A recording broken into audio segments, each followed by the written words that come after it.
Prabhas lineup చూస్తుంటే ఒక్కడు ఇన్ని సినిమాలు ఎలా చేస్తాడు మనిషేనా అన్న డౌట్ రాక మానదు. పాత తరం హీరోస్ ఒకేసారి 4-5 సినిమాలు చేసేవాళ్ళు అని విన్నాం. ఇప్పటి జనరేషన్ హీరోస్ లో ఇది చూడలేదు. ప్రభాస్ లో ఆనాటి హీరోల వర్కింగ్ స్టైల్ కనిపిస్తోంది. ఎలా అంటారా? Have a look. డార్లింగ్ హడావిడి చూస్తుంటే ఇన్ని సినిమాలు ప్రభాస్ ఒక్కడే ఎలా చేస్తాడు, ఏమైనా రోబోనా అన్న అనుమానం రాకమానదు. సలార్ 2ను సమ్మర్ లోనే సెట్స్ పైకి తీసుకొచ్చేస్తున్నాడు ప్రభాస్.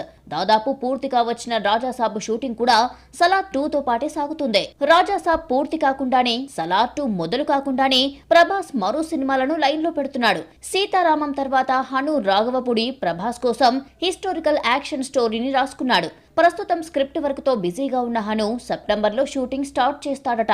రాజాసాబ్, సలార్ 2, హను రాఘవపుడి సినిమా ఇలాంటి లైనప్ ఏ స్టార్ హీరోకు లేదనే చెప్పాలి.